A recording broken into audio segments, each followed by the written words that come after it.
이렇게 아시면 됩니다. 그런데 한 가지 중요한 것은 대부분 요새는 양도소득세 상관이 그렇게 많지 않습니다.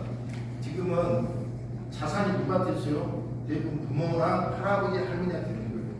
그러다 보니까 얘들이 결혼을 하려면은 특히 남자애들이 집을 사줘야 되잖아요. 집을 안 사면 여자들이 시집을 안 옵니다. 그러니까 집을 사줘야 되는데 자녀가 직장을 다녀가지고 번 돈 있으면 상관이 없는데 직장 다니니까 몇 년이 안 됐다든가 가진 돈이 소득이 별로 없으면은 집을 하는데 좀 새 집 사주면은 한 32평짜리 사주면 강주수도 5억을 줘야 되잖아요.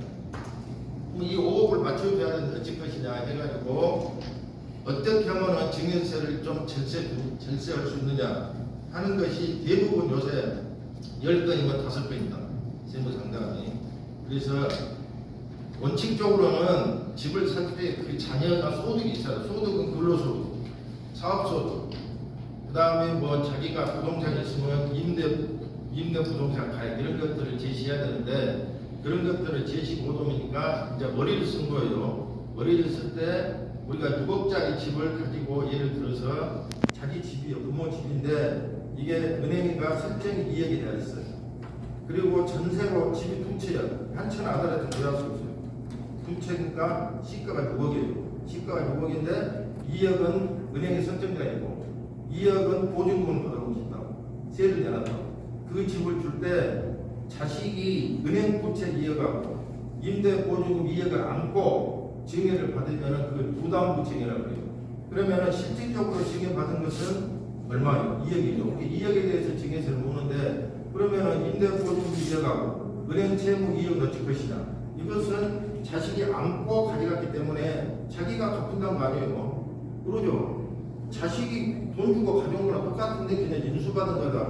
누가 갚아요? 자식이 갚아야죠. 이게 자식이 갚아야 될 것을 자식이 갚아야 되니까 원래는 자기 부모가 보증금 2억하고 그 다음에 은행 채무 2억을 갚아야 되는데 자식이 안고 가서 자식이 갚아야 되니까 자식한테 사업하는 거랑 똑같은 효과가 있다니까요. 그러니까 부담부 증여할 때 그런 은행 채무나 임대 보증금은 양도하는 걸로 본다.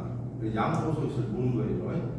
그럼 빼고 하니까 증여세 2억만 본 것이 아니에요. 양도소득세를 볼 수가 있다. 이게 그걸 좀 조심해서 해야 돼. 서울은 주로 그런 걸 좀 많이 해요. 지금. 그 다음에 이제 우리가 상속세나 증여세 할 때 대부분 현금이나 예금으로 넘어간 것은 뭐 금액이 딱 나와 있으면 상관없지만은 주식이라든가 부동산이라든가 골프 회원권 이런 것이 넘어가면은 평가를 어쩌면 평가. 이게 중요하잖아요. 평가를 시가로 해야 돼. 시가를 알 수 있는 것이 그렇게 많지는 않다. 그러면은 시가가 어떤 거냐? 오늘 7월 29일 날 증여를 했잖아요. 오늘 현재 시가가 얼마냐? 근데 아파트나 공동주택은 시가를 좀 알 수가 있어. 왜 그러냐면은 이번에 우리 청장님 하늘연가로 지금 또 하늘연가로 이사 간 거예요. 자, 하늘연가로 이사 갔는데 그 하늘연가 또 시가가 얼마냐 그러면 광주광역시 남부 지금 또 하늘연가 딱 때리면은 최근에 매매 가격이 다 나와. 내 것은 아니지만 옆에 치 똑같은 평수가 30평이니까 그러면 30평짜리가 얼마에 매매되었다 다 나온다니까요. 그런데 층수가 또 비슷해야 돼. 층수가 비슷하고 국세청